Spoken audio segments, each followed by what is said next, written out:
Agora esta chamada está sendo gravada. Boa noite a todos. Estamos iniciando mais um estudo do Livro dos Espíritos. Esse estudo ele é promovido, realizado pela Cidade Espírita Obreiro do Senhor de Curitiba.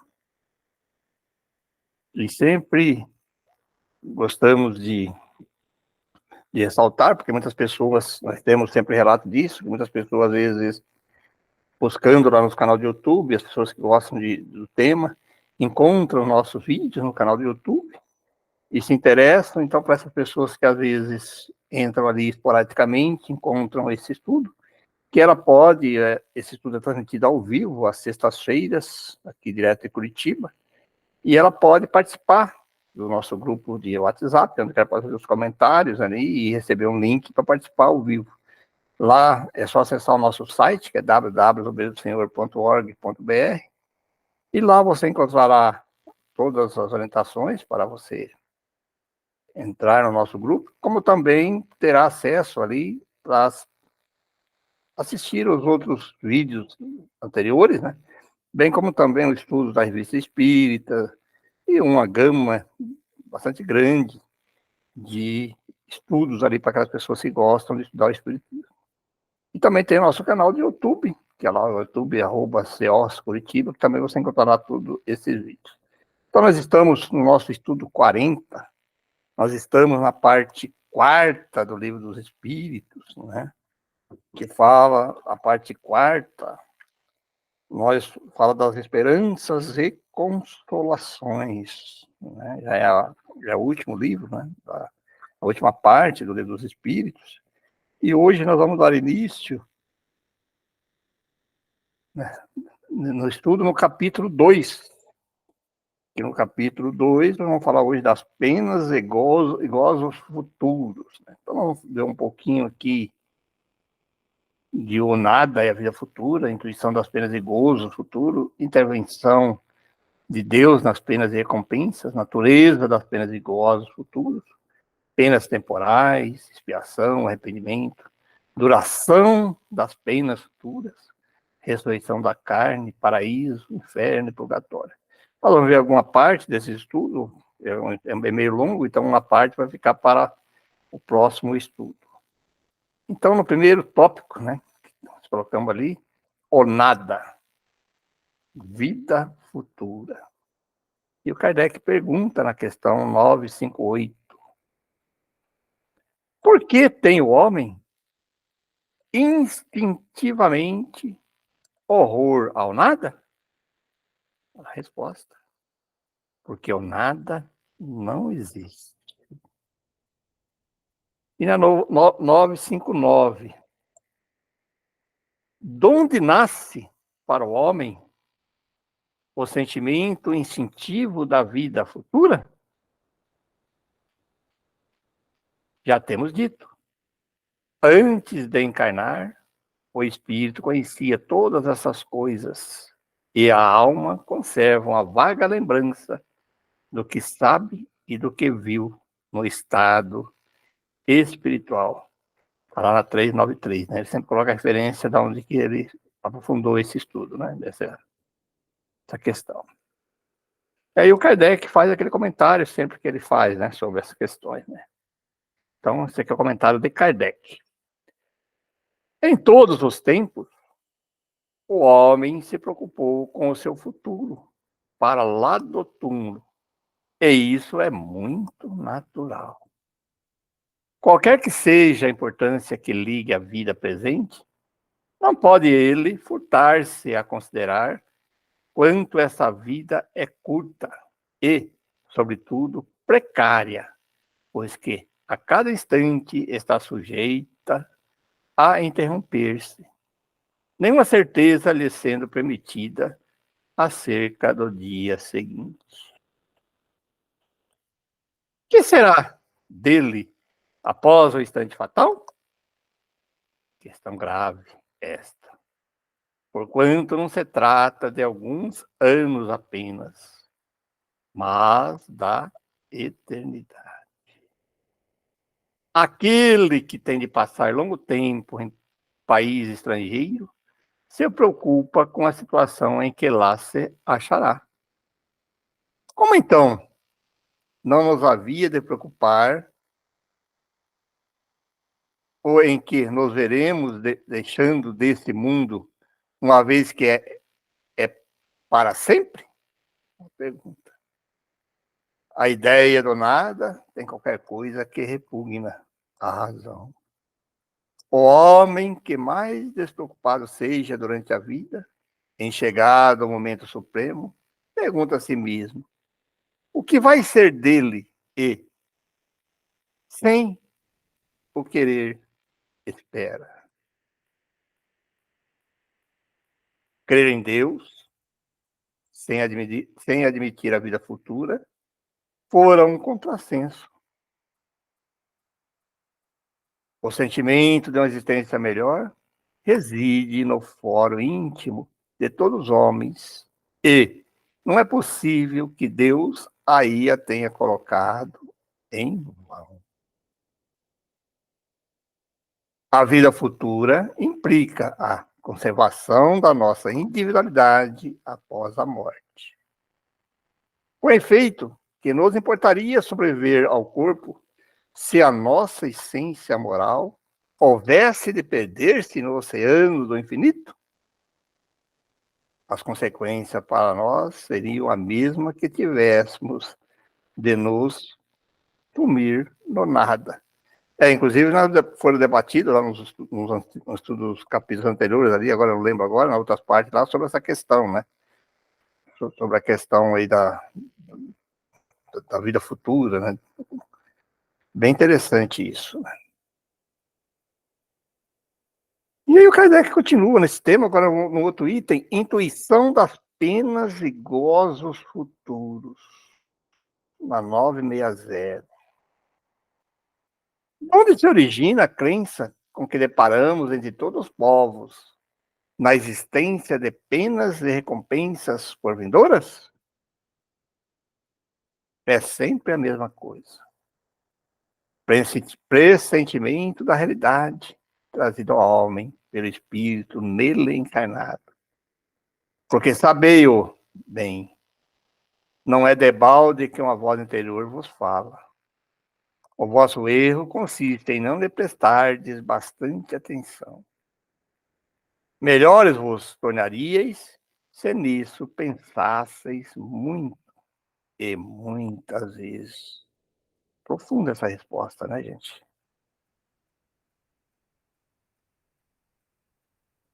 961.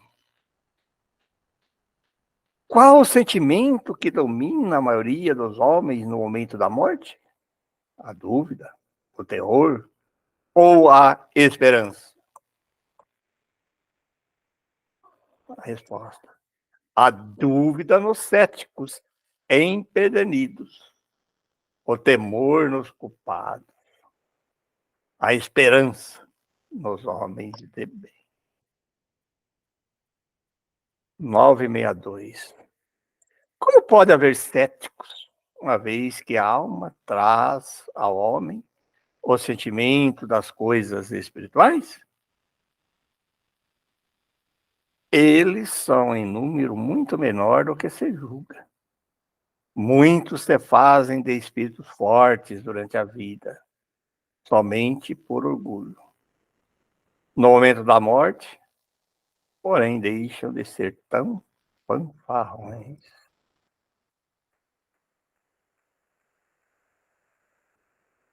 E aí o Kardec comenta, né? Esse comentário de Kardec.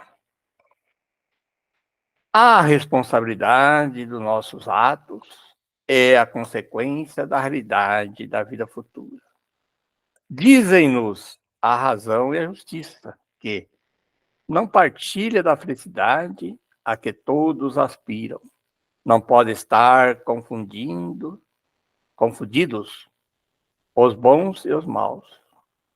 Não é possível que Deus queira que uns gozem sem trabalho de bens que os outros só alcançam com esforço e perseverança.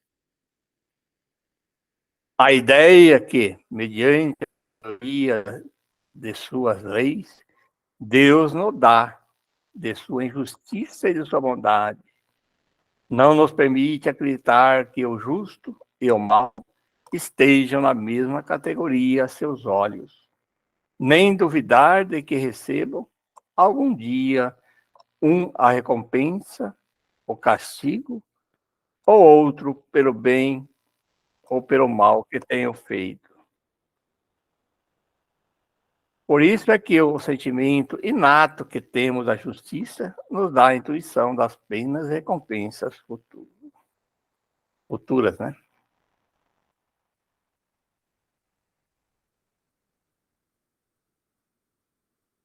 Kardec continua, o tópico seguinte: intervenção de Deus nas penas e recompensas. Essa pergunta aqui, ela é muito, ela é bem interessante para nós refletirmos com ela, né? Que eu já ouvi algumas pessoas comentando sobre isso, né? Com cada homem, olha a pergunta que Kardec faz, com cada homem, pessoalmente, Deus se ocupa? Não é ele muito grande e nós muito pequeninos, para que cada indivíduo em particular tenha a seus olhos alguma importância? Resposta: Deus se ocupa com todos os seres que criou, pois, por mais pequeninos que sejam, nada para sua bondade é destituído de valor. E aí Kardec continua, né? Porque a pergunta ela desdobra em outras questões, né? Depois ele continua 964. Ó, mas será necessário que Deus atente em cada um dos nossos atos para nos recompensar ou punir? Esses atos não são, na maioria, insignificantes para ele?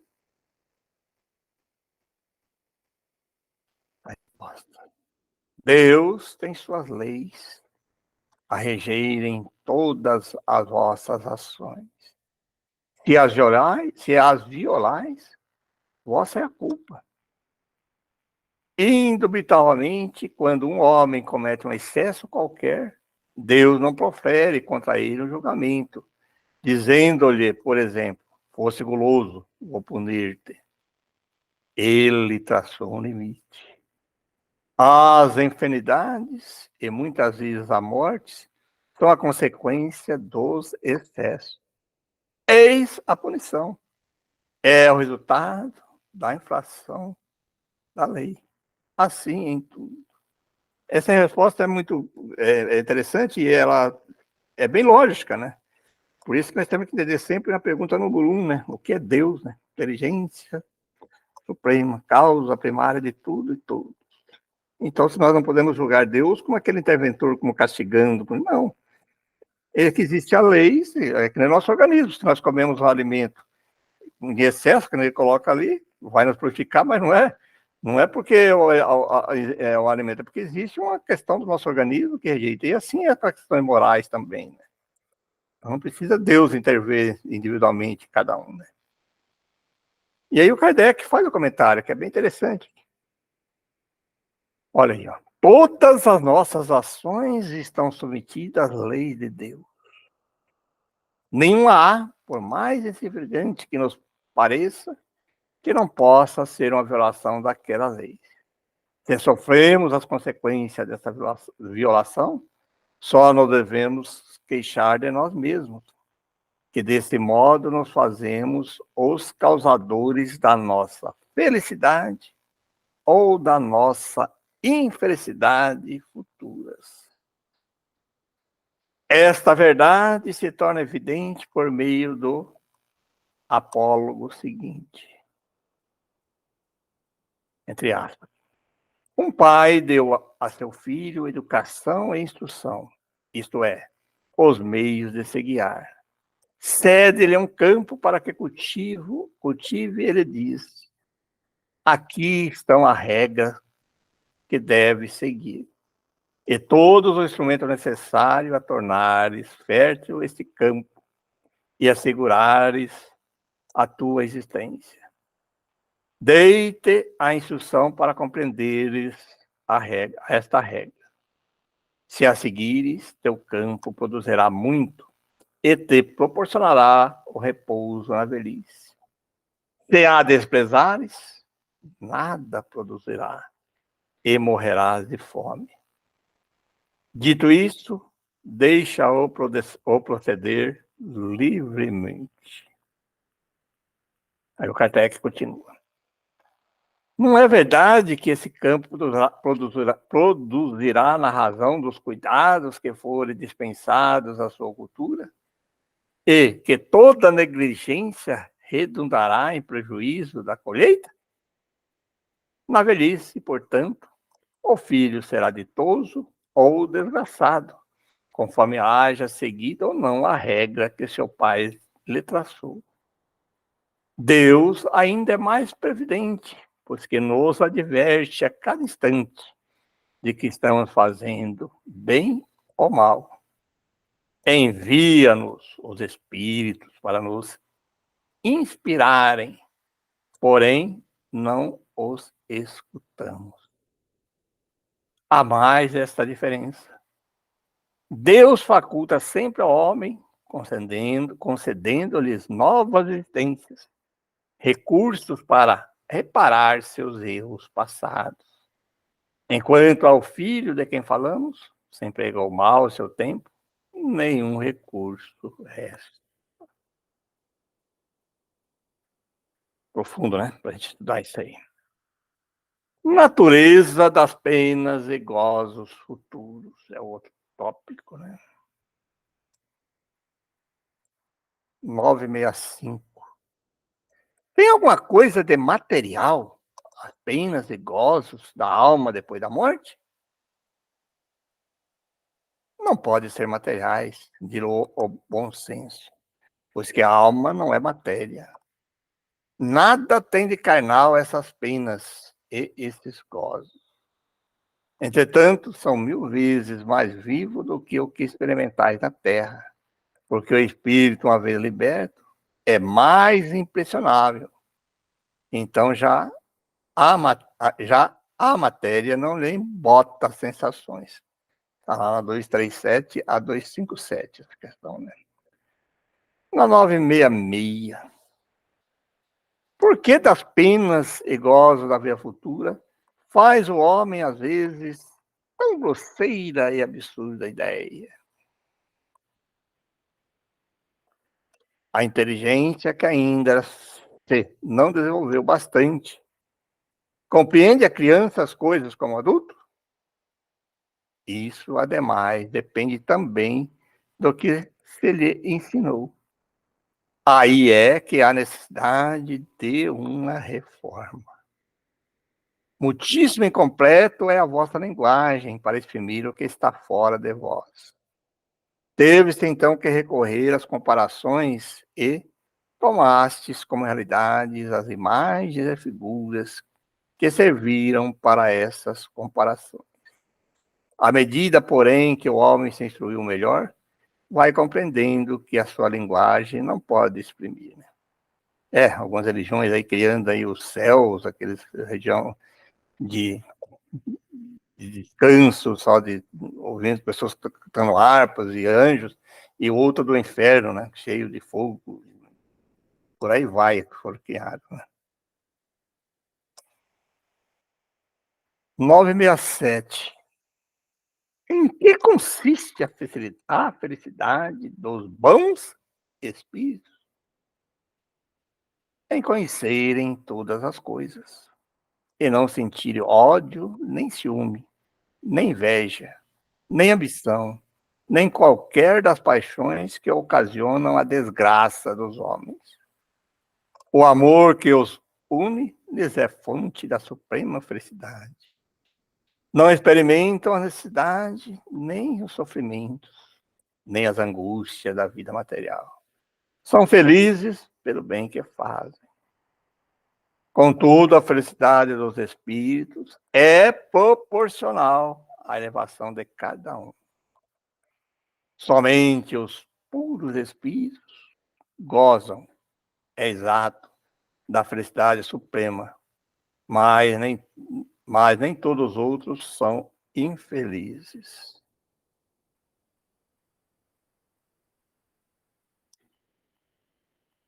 Entre os maus e os perfeitos, há uma infinidade de graus que os gozos são relativos ao estado moral. Os que já estão bastante adiantados compreendem a aventura dos que os precederam, aspiram a alcançá-la. Mas esta aspiração lhe constitui uma causa de emulação, não de ciúme. Sabem que deles depende a consegui-la. E para conseguirem, trabalham, porém, com a calma da consciência tranquila. E ditosos se consideram por não terem que sofrer o que sofrem os maus. 968. Que está entre as condições da felicidade dos bons espíritos a ausência das necessidades materiais. Mas a satisfação dessa necessidade não representa para o homem, uma fonte de gozos? Sim, gozos do animal. Quando não pode satisfazer a essa necessidade, passas por uma tortura.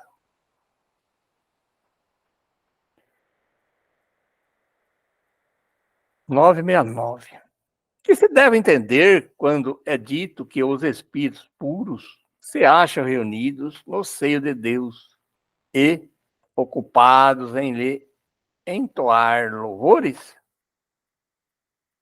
É uma alegoria indicativa da inteligência que eles têm das perfeições de Deus, porque o veem e compreende, mas que, como muitas outras, não se deve tomar ao pé da letra. Tudo na natureza, desde o grão de areia, canta, isto é, proclama o poder, a sabedoria e a bondade de Deus. Não creias, todavia, que os espíritos bem-aventurados estejam em contemplação por toda a eternidade. Seria uma bem-aventurança estúpida e monótona. Fora além disso, a felicidade do egoísta, porquanto a existência deles seria uma inutilidade sem termo. Estão isentos das tribulações da vida corpórea. Já é um gozo. Depois, como dissemos, conhecem, sabem todas as coisas. Dão útil emprego à inteligência que adquiriram, auxiliando os progressos dos outros espíritos. Essa é a sua ocupação, que ao mesmo tempo é um gozo.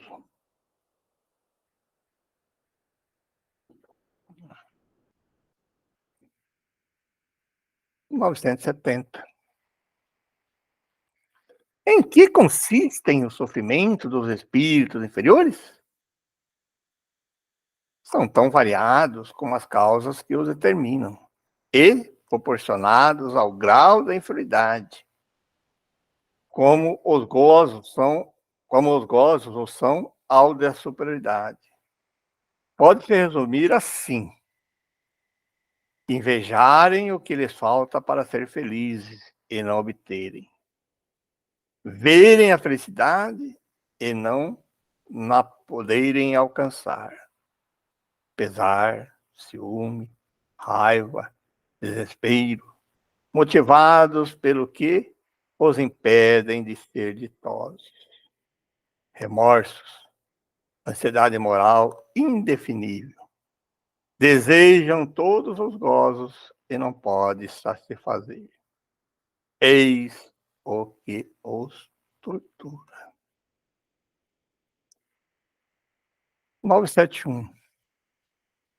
É sempre boa a influência que os espíritos exercem uns sobre os outros? Sempre boa, está claro, na parte dos bons espíritos. Os espíritos perversos, esses procuram desviar da senda do bem e do arrependimento os que lhes parecem suscetíveis de se deixarem levar, e que são muitas vezes os que eles mesmos arrastaram ao mal durante a vida terrena.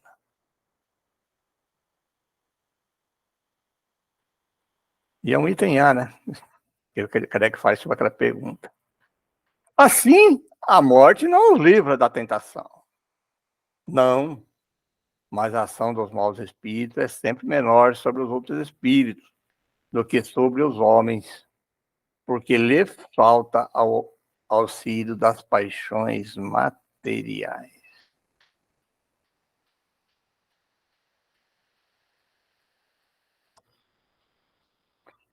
972. Como procedem os maus espíritos para tentar os outros espíritos, não podendo jogar com as paixões? As paixões não existem materialmente, mas existem no pensamento dos espíritos atrasados. Os maus dão pasto a esses pensamentos, conduzindo suas vítimas aos lugares onde eles oferecem espetáculos daquelas paixões e de tudo que as possa excitar.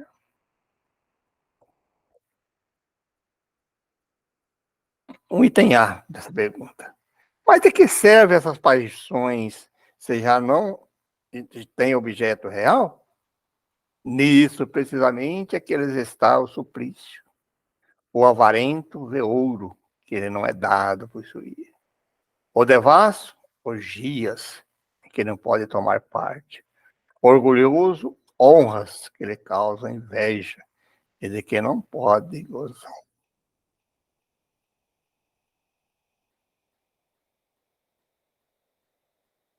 973.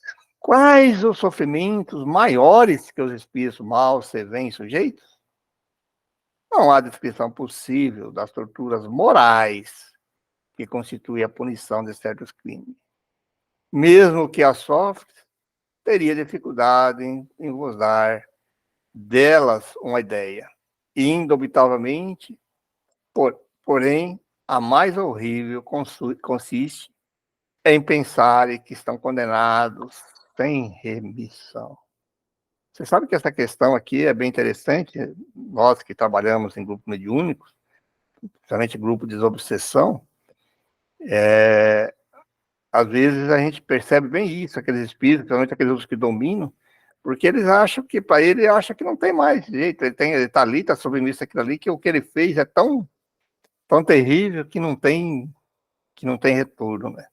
E cabe a nós aí, por isso que é importante, às vezes, os grupos mediúnicos, principalmente de desobsessão, às vezes, ali, quando dá aquela oportunidade, que aquele espírito já está começando a sentir, a ter um pensamento de Deus, né, de coisas assim, aí quando você alcança ele, tá, os médios alcançam nesses redutos, esses seres, faz a gente reverter isso, né, que ele também é um filho de Deus e que ele tem direito a, a resgatar seus erros, seus débitos aí no trabalho do bem, né, de outra maneira. Bem interessante essas questões. E aí o Kardec faz o comentário dele. Das penas e gozos da alma após a morte, forma o homem a ideia mais ou menos elevada, conforme o estado de sua inteligência. Quanto mais ele se desenvolve, tanto mais essa ideia apura e se escoima da matéria. Compreende as coisas de um ponto de vista mais racional, deixando de tomar ao pé da letra as imagens de uma linguagem figurada, ensinando-nos que a alma é um ser todo espiritual. A razão mais oferecida nos diz, por isso mesmo, que ela não pode ser atingida pelas impressões que apenas sobre a matéria atuam. Não se segue, porém, daí que esteja isenta de sofrimentos, nem de que não receba castigo de suas faltas. As comunicações espíritas tiveram como resultado mostrar o estado futuro da alma, não mais em teoria, porém em realidade. Põe-nos diante dos olhos todas as peripécias da vida além túmulo. Ao mesmo tempo, entretanto, nos mostra como consequência perfeitamente lógica da vida terrestre. E, embora despojada do aparato fantástico que a imaginação dos homens criou, não são menos pessoais para os que fizeram mau uso de suas faculdades. Infinito é a validade dessas consequências, mas em tese geral pode-se dizer: cada um é punido por aquilo que pecou. Assim é que uns o são pela visão incessante do mal que fizeram, outros pelo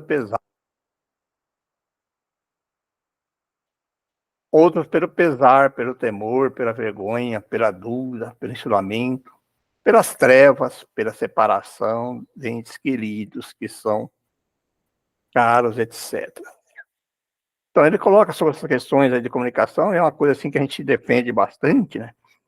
E, infelizmente, assim, muitas casas espíritas, elas vão, vamos dizer assim, se afastando dos estudos da mediunidade e dos grupos mediúnicos.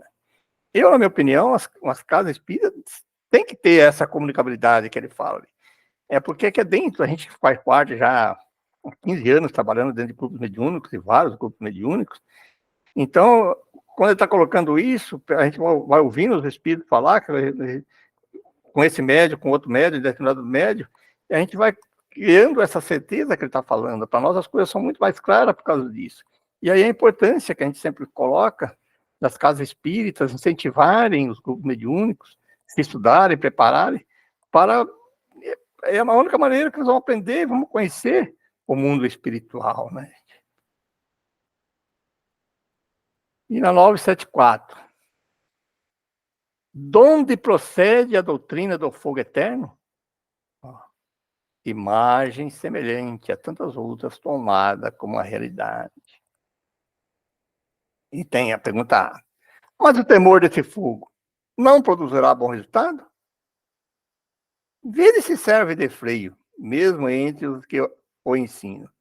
Se ensinar-lhes coisas que mais tarde a razão vem a repelir, causarias uma impressão que não será duradoura, nem salutar.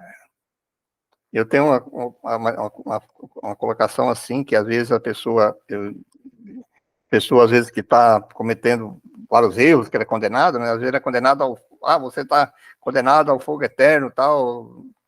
A pessoa fala, bom, já que eu estou condenado ao fogo eterno, para que eu vou querer mudar, né? Vamos continuar fazendo, já que não tem mais jeito, né? É nesse sentido que ele está falando, né? Aí vem nós, pela filosofia espírita, pela doutrina espírita, e às vezes nós vamos encontrar esses espíritos lá nos grupos mediúnicos, reverter toda essa ideia, né? Que não é bem assim, né? Que não existe essa questão aí do fogo eterno que vai ficar sempre ali, né? E ele sente assim mesmo, né? E olha aí o que o Kardec coloca aqui, ó. Impotente para, na sua linguagem, definir a natureza daquele sofrimento, o homem não encontrou comparação mais enérgica do que a do fogo, pois para ele o fogo é o tipo mais cruel, suplício e o símbolo da ação mais violenta. Por isso é que a crença no fogo eterno data da mais remota antiguidade, tendo os povos mais modernos herdado dos mais antigos. Por isso também é que o homem diz, em sua linguagem fulgurada, fogo das paixões, abrasar de amor, de ciúme, etc. Na 975. Os espíritos inferiores compreendem a felicidade do justo? Sim, e isso lhes é um suplício, porque compreendem que estão dela privados por sua culpa. Daí resulta que o espírito liberto da matéria aspira a nova vida corporal, pois que cada existência, se for bem empregada, abrevia um tanto a duração desse suplício. É então que procede a escolha das provas, por meio das quais possa expiar suas faltas. Porque ficais sabendo, o espírito sofre por todo o mal que praticou, ou de que foi causa voluntária por todo o bem que houvera podido fazer, e não fez, e por todo o mal que decorra de não haver feito o bem. Essa colocação aí, aqueles que estão acompanhando o estudo, eles citam várias passagens nessa questão, né, que não basta não fazer o mal, né, tem que fazer o bem. Olha que ele coloca aqui novamente, aqui, respondendo sobre essa questão, né, que é o bem que houvera podido fazer, não fez. Olha, podia fazer o bem, não fez, né? E por todo o mal que decorre de não haver feito o bem. E continua. Para o espírito errante, já não há véus. Ele se acha como tendo saído do nevoeiro e vê o que distancia da felicidade. Mas sofre então porque compreende quanto foi culpado. Não tem mais ilusões. Vê as coisas na sua realidade. Kardec comenta. Na elasticidade, o espírito descortina, de um lado, todas as suas existências passadas, de outro, um futuro que ele está prometido, e percebe que lhe falta para atingi-lo. É qual viajor que chega ao cume da montanha, vê o caminho que percorreu e o que lhe resta percorrer, a fim de chegar ao fim da sua jornada.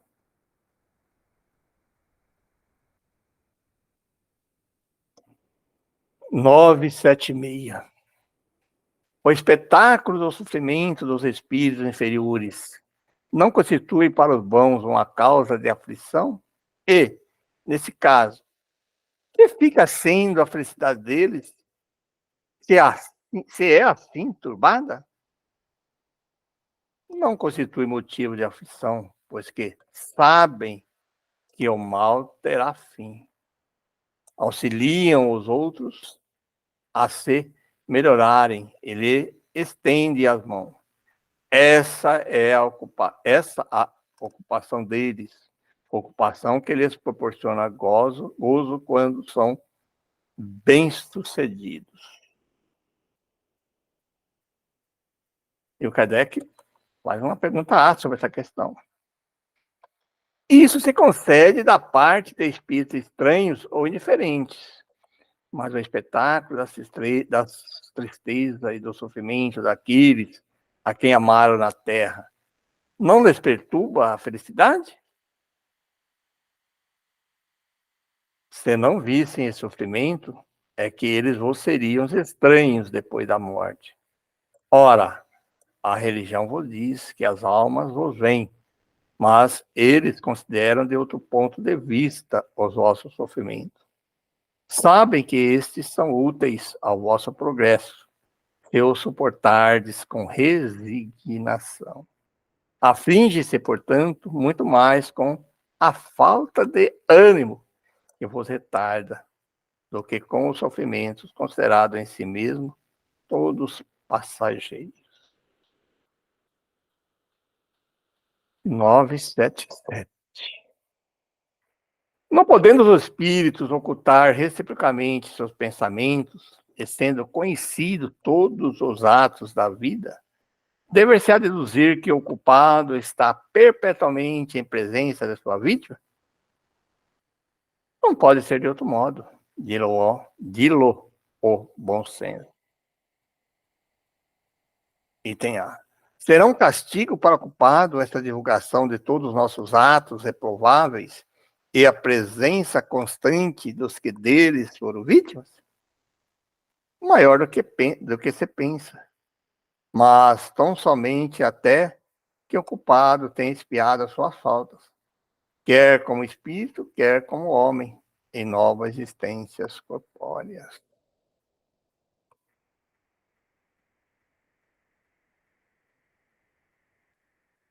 E o Kardec comenta: quando nos achamos no mundo dos espíritos, estando patente todo o nosso passado, o bem ou mal que houvermos feito, serão igualmente conhecidos. Em vão, aquele que haja praticado mal tentará escapar ao olhar de suas vítimas.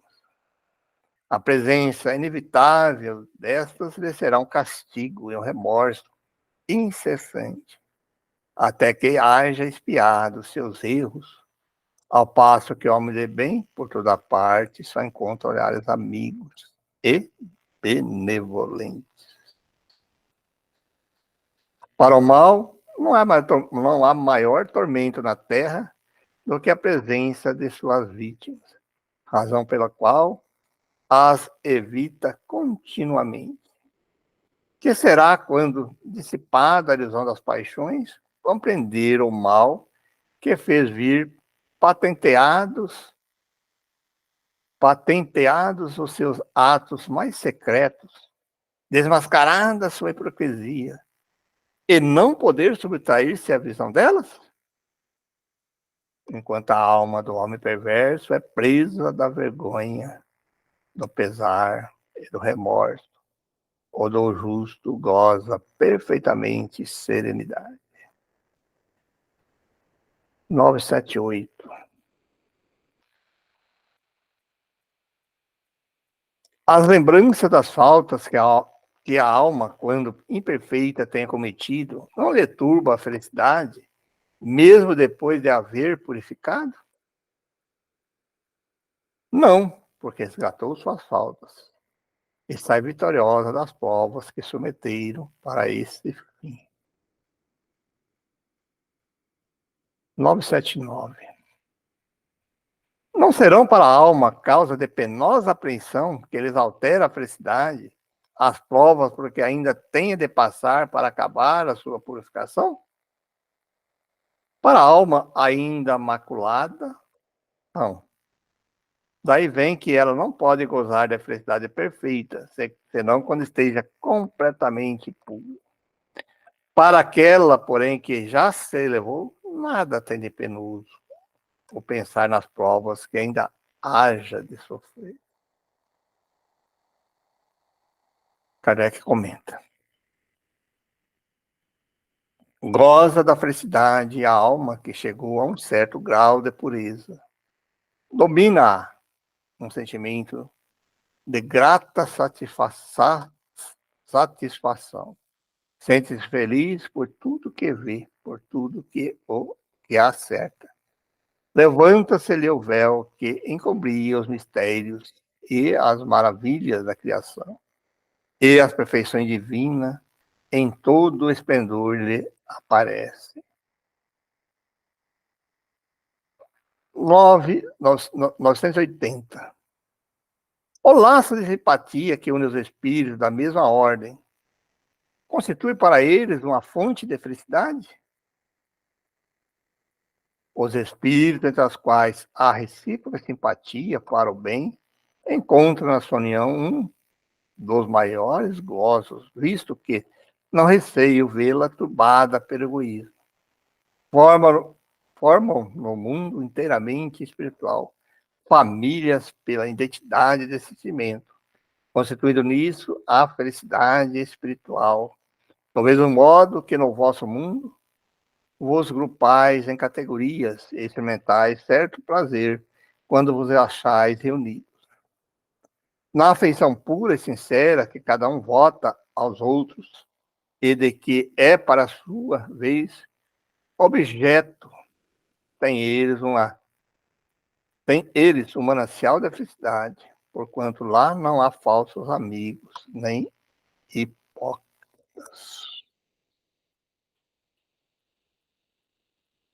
Comentário do Kardec.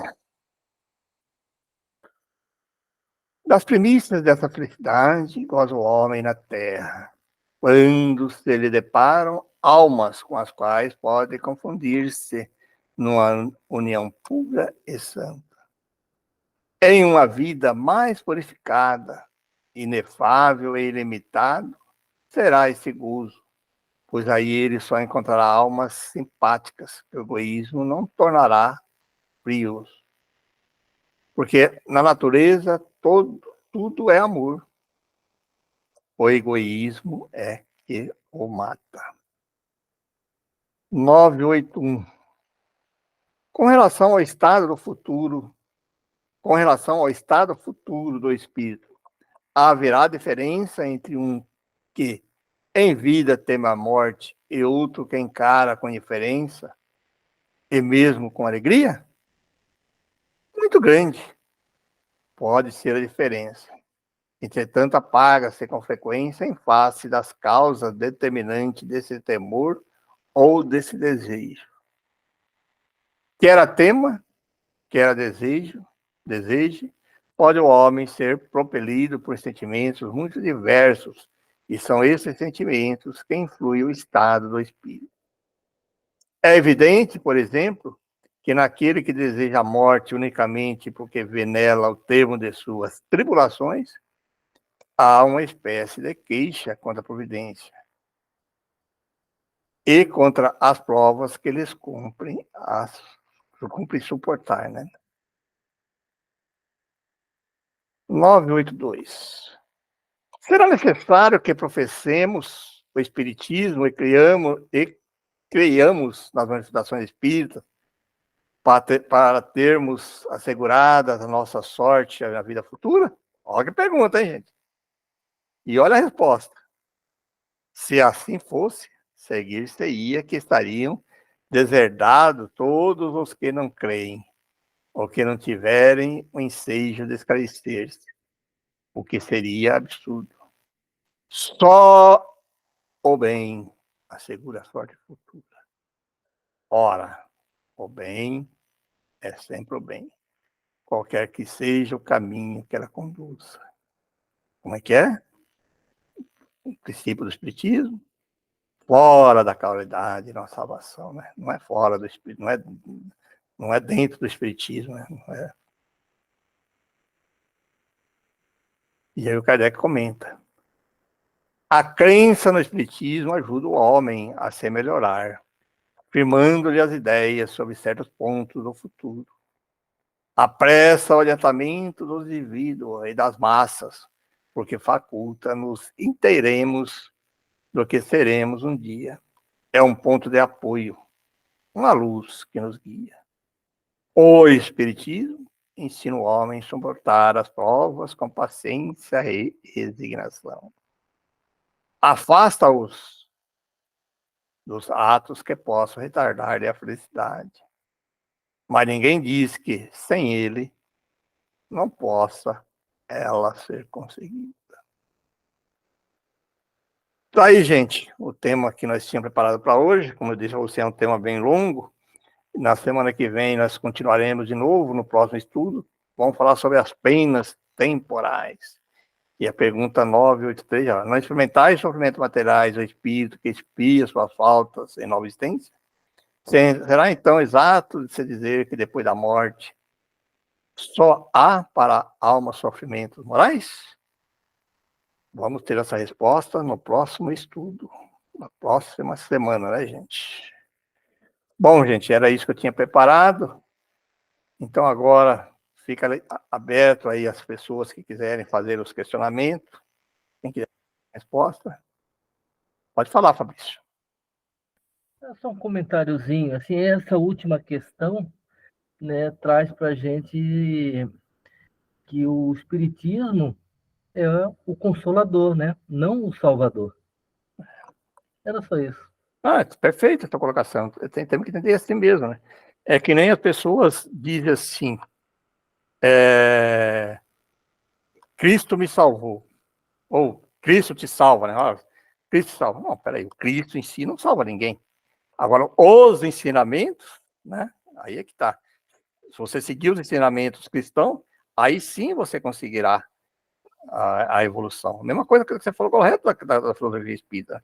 Ele é por isso que o termo é meio esse mesmo, consolador, o consolador é o que vai tirar o véu nosso da ignorância do mundo espiritual. Então, você é uma filosofia, né? Você vai refletindo sobre tudo isso, vai te dando outro conhecimento do mundo espiritual, né? E aí que te facilita você a compreender todas essas questões que muitas vezes são desconhecidas, que foram nos colocadas de maneira errônea desde quando a gente era criancinha, né? Aquelas criações daqueles infernos, aquele céu, né? E outras questões aí, né? De um Deus castigando, né? Que Deus castiga. Que é isso? Eu já ouvi alguém pessoal falar que Deus te castiga. Peraí, como que Deus vai castigar alguém? Né? E assim sucessivamente. Mais alguém quer fazer algum comentário?